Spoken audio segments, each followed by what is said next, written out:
Hello. So normally I would normally I do kind of reviews of different pieces of gear or whatever. I'm not going to do that today. I'm going to talk about something a little bit different. I'm just going to talk about some fun things that have happened on the field, some crazy stuff I've seen or I've done on the paintball field over the years that just good stories to tell.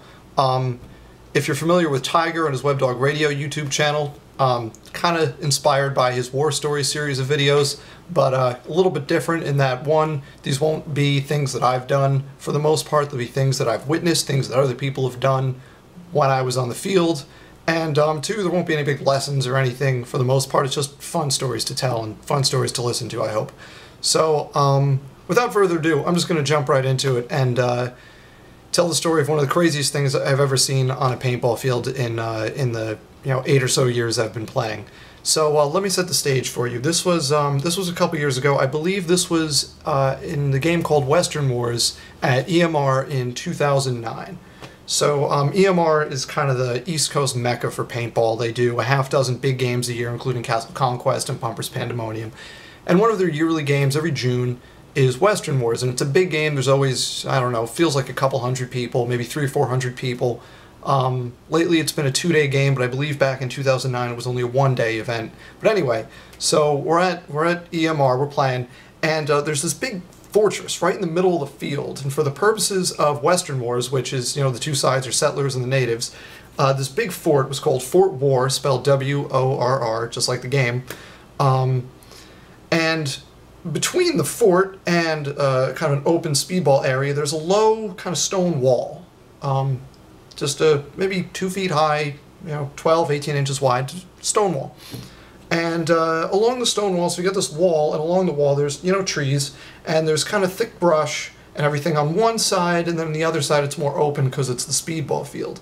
So this wall kind of goes down a hill towards kind of a line of trees, and there's another stone wall that runs into it at a T. And so it's kind of a gentle slope down to this other part of the stone wall right there, and there's trees, and then there's thicker trees around the lower part.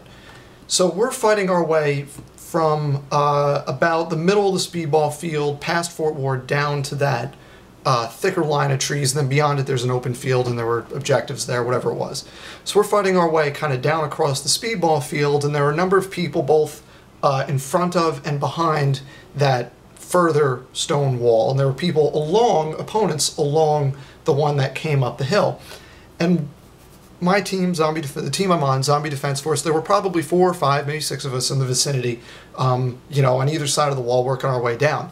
And one of my teammates, Colin, who is known for doing ridiculous, daring, and oftentimes very stupid things on the paintball field, at this point was no longer playing with his mag. He usually plays with a classic mag with a Q loader. For this particular, this point in the game, it was probably late in the game, he was playing with a pistol. I don't know exactly what kind of pistol it is. It's a pretty standard stack tube, spring-fed, 12-gram pistol that he likes to run on a remote line with his vest, a Zeus or an Overlord or one of those types of things. And so he's playing with this pistol. And he also has a habit of when he runs on the paintball field, he crouches really low, but he can run almost full speed at darn close to half his normal height. So what he does at this point, it's kind of a stalemate. He hops up actually onto the wall with his pistol with about 10 shots, hops up onto the wall, and in his distinctive crouch style sprints down the wall, right over top of it.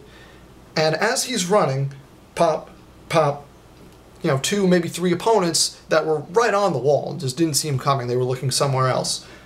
Pops them, gets all the way down to the junction where the T is, hops behind the wall, gets a couple other opponents, and then we can all move up and go on, with our business. Absolutely ridiculous. If I was watching this and someone else was telling me about it and I didn't know Colin, I wouldn't believe it. But please believe me, because I saw it happen, I swear, and it was awesome. So that's really the whole story. And I swear it happened, and there are other people that can verify. It was excellent. So I've got a whole bunch of these other things that I'll be sharing over the course of whenever I get up, get around to doing it. So hope you enjoyed. See you next time.